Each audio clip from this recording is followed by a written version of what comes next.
Hi guys, thanks for checking the video out. Steve Buzza here, and today's video is on the one thing that I think will make or break the LIV Golf Series. Not if it continues, but how it can affect the PGA Tour.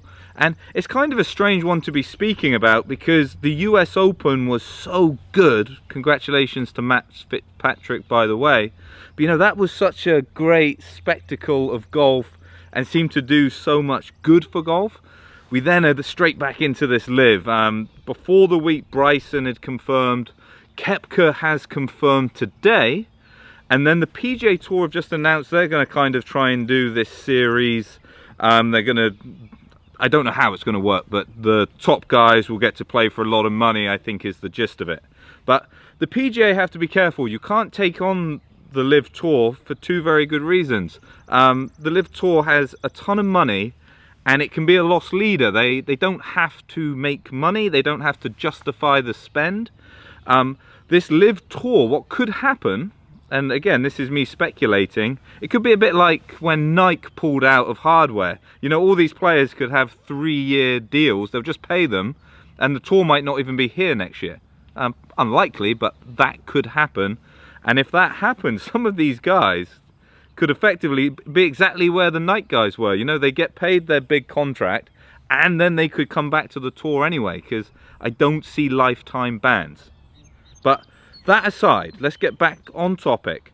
The biggest thing that I think is essential for the LIV right now is if they can get the tour, their events sanctioned to be counting for world ranking points. So the world rankings are a separate entity to all of the other tours.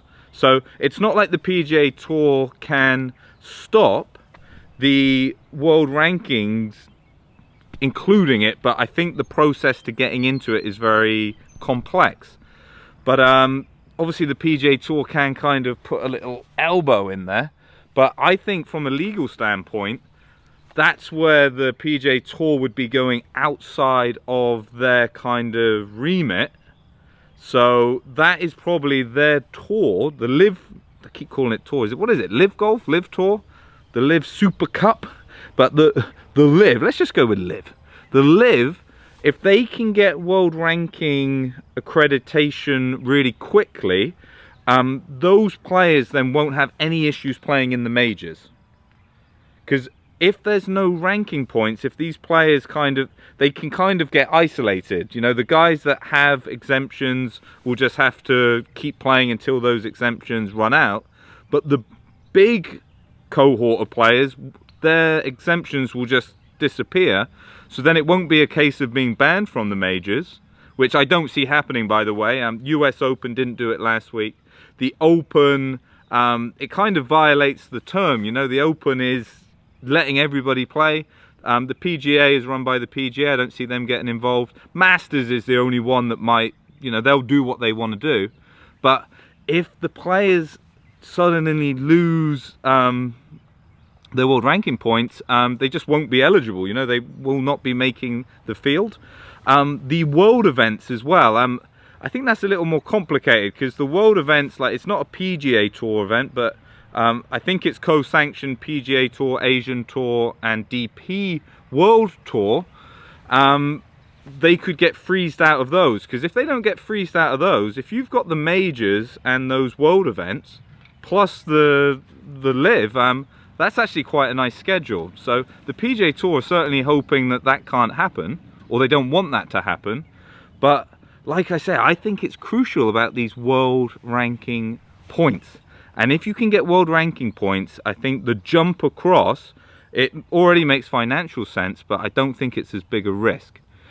If there's no world ranking points, there will be those players in the mid-ground that will have to at least think about it. But it's going to be interesting. The other thing, and maybe I should know this as the guy making the video, but if you do know this, get the comments below. With all of these additional players kind of joining the tour, there must be a cap, because they are playing a shotgun start. And are there going to be players that played in the first one that are basically, and again I get they'll be paid, but are they going to lose their spot in the LIV event, so they probably then, yes, they've been paid, but they've got nowhere to play.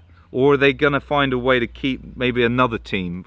I'm trying to work out the math on the top of my head. 48 players, 18 holes, 3, or do they play in 4s? Do they play in, maybe they'll start playing in 8 balls, I don't know. Anyway, I digress. What are your thoughts on the LIV? Whether it's good or bad, whether it's fair. You know, one of the tough things with the LIV is they don't have to make money, and they can lose as much money as they like. And that, you know, in terms of competitive fairness, you know, that isn't fair. But, you know, the world isn't fair. So, you know, I'd like comments on that. And about the world rankings, do you have a better understanding of that process? You know, I don't think many people do, but if you are that person, comments below. And as always, thanks for watching. Stay happy, stay safe. Hope to catch you soon.